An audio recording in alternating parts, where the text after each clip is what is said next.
옛날 사람의 글을 잃는다. 좀 더 상세히 말하자면 불우했던 한선비의 심사를 잃는다.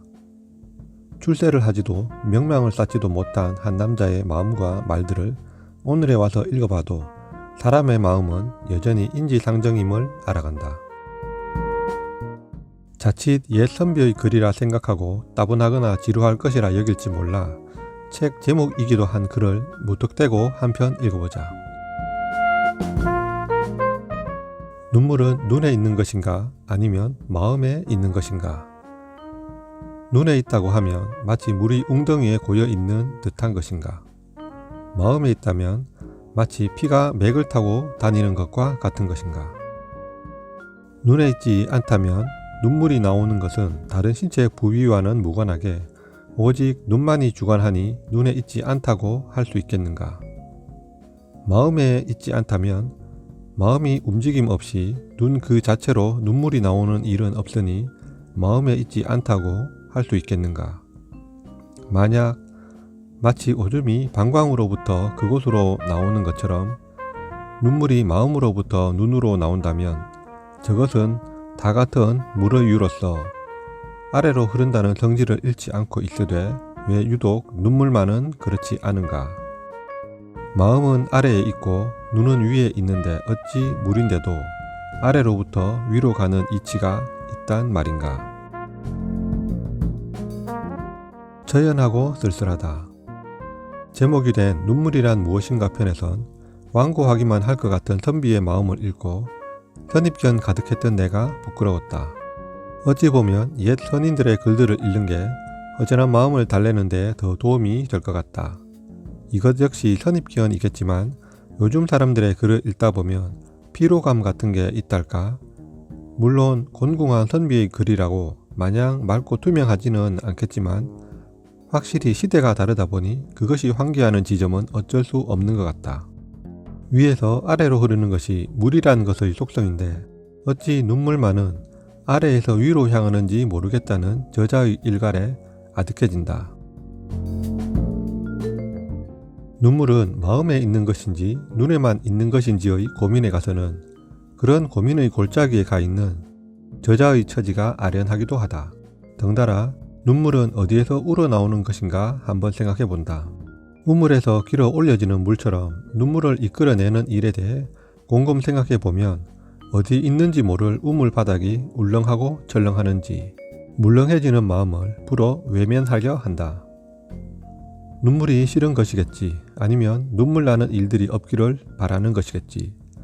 때론 그저 한번 펑펑 울어서 다 지워버리고 싶기도 하지 않나? 울 수도 안 울 수도 없는 일들이 부지기수인 게 인생이다. 눈물이란 무엇인가라는 글은 저자 심노승이 1792년 5월에 4살 된 셋째 딸을 잃고 그로부터 한 달이 채 못 되어 아내마저 잃고 쓴 산문 가운데 제일 먼저 꼽을 수 있는 글이다. 심노승은 31살 동갑내기 아내 전주 이씨와 사별 후 2년여 동안 아내를 애도하는 작품들을 많이 지었다. 눈물은 눈에 있는 것이냐 마음에 있는 것이냐 라는 물음을 던지며 시작되는 도입부는 심노승이 아내상 직후 슬픔을 극복하고자 많이 읽었던 능엄경의 영향이라고 한다. 능엄경은 석가모니가 제자 안한에게 마음은 어디에 있는가 라는 화두를 던지고 이어 문답을 통해 마음은 몸 안, 몸 밖, 감각기관 등 그 어느 곳에도 있지 않음을 밝히는 것으로 시작한다. 조선시대에는 아내를 잃고 너무 슬퍼하면 세상이 비웃기 때문에 아내를 잃은 자는 풍속을 두려워하여 그 슬픔을 숨긴다고 한다. 그럼에도 심노승은 무려 26제의 시와 23편의 문을 남겨 아내의 죽음을 애도하였는데 이는 우리 문학사에 유례가 없는 일이라고 한다. 눈물이란 무엇인가는 침상집에 실려 있는데 침상집을 쓰게 된 이유를 다음과 같이 밝히고 있다. 베개맡에서 지은 글. 이 글들을 침상집이라고 하게 된 것은 바로 베개맡에서 글들이 지어졌기 때문이다. 내가 아내의 상을 당해 근심이 있게 된 후로부터 지은 시문이 대부분 베개맡에서 나왔기에 이렇게 이름하였다. 나는 본디 잠을 잘 자서 누우면 바로 잠에 푹 빠졌었다. 사람들이 말하기를 마음에 번민이 있으면 잠을 못 잔다고 하나 나는 잠만이 마음의 번민을 이길 수 있다고 생각했다. 그러나 요사이는 완전히 이와 다르니 3경, 4경, 5경 그 어느 시간에도 잠들지 못하여 촛불 아래서나 이불 속에서나 정신만 말똥말똥하였다. 책을 읽어봐야 마음이 거기 있지 않고 사람과 얘기를 나눠봐야 남 괴롭히게 되며 바둑이라도 구경하려 하나 짝이 없고 거문고를 듣자니 이는 상중의 예의가 아니다. 벽을 마주하여 혼잣말을 하자니 자악함이 너무 지나치고 옷을 들고 나가 한가로이 걸어보자고 하나 미친 사람에 가까울 것 같다. 오직 술을 마셔보지만 취하면 잠들 수 있으나 중간에 술이 깨면 더욱 잠들기 어렵게 되었다. 이전에 말한 잠이 번뇌를 이긴다는 것은 내가 일찍이 정말 큰 번뇌를 겪어보지 못해 그랬던 것뿐이니 작은 번뇌라면 이기겠지만 큰 번뇌에는 애초 전혀 잠이 들지 못하니 어찌 이길 수 있으리요. 열흘이 지나고 한 달이 다 가도록 끝내 잠들 수 있는 방법을 찾지 못하였다. 지금 소개하고 있는 이 책은 전체 4부로 구성되어 있는데 그 가운데 일부에는 아내를 잃은 인간적인 심사가 그 어떤 글보다 절절하게 실려 있다. 우리가 쉽게 생각할 수 있는 조선시대의 선비에 대한 이미지를 와르르 무너뜨리는 글들이라 할 수 있다. 갓쓰고 돋보자락을 휘날리던 옛사람이나 유튜브로 이 영상을 보고 있을 오늘날의 우리나 상실감은 별다를 게 없음을 새삼 알 수 있다. 소개하고 싶은 글들이 너무 많지만 그 가운데 인상적인 한 부분을 더 소개해 본다. 사람 가운데 누가 정이 없으리오마는 정에는 고요함의 정과 움직임의 정이 있으니 고요함은 진실로 사람을 감동시킬 수 있으나 움직임은 그 자신만을 감동시킬 뿐이다. 눈은 능히 상을 이기고 마음은 능히 경을 잊을 수 있는 후에 상의 참됨을 볼 수 있고 경의 오묘함을 얻을 수 있다. 그 이기는 방법은 진실로 움직이지 않고 고요히 있는 데에 있다. 고요함이 극에 달하면 있게 된다.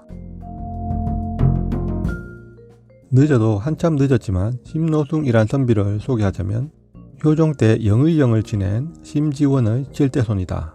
그는 서울에서 자라면서 도시 문화를 향유할 수 있었다. 젊은 시절부터 4대 기서와 서상기 같은 중국 소설에 빠지는 등 개방적이고도 분방한 문예 취향이었다고 한다. 어려서부터 몸이 허약하여 병치레를 자주 하였고 1790년 29살 때 진사시에 합격한 재기발랄한 문인형이었다고 한다. 하지만 합격 후 8년이 지나도록 관직에 진출하지 못했다. 노년에야 약 10여 년 동안 본격적인 관직 생활을 하였다. 문집 효전상고 58책을 남겼고 야사총서 대동폐림을 편찬하였다. 아주 간략하게나마 조선시대 선비 심노승의 글들을 살펴보았는데 나는 다소 놀랍고 부끄러웠다. 학창시절 교과서에 실린 옛글들을 생각해 지루하고 재미가 없는 글들 아니겠나 했다. 그런데 아니었다. 너무너무 아니었다. 물론 한문을 한글로 옮기는 역자의 역량에 따라 차이는 있겠지만 얼마든지 충분히 읽어볼 가치와 재미 그리고 요즘 잘 나간다는 작가들 못지않은 감정적 공감이 있었기에 오래도록 기억에 남을 것이다.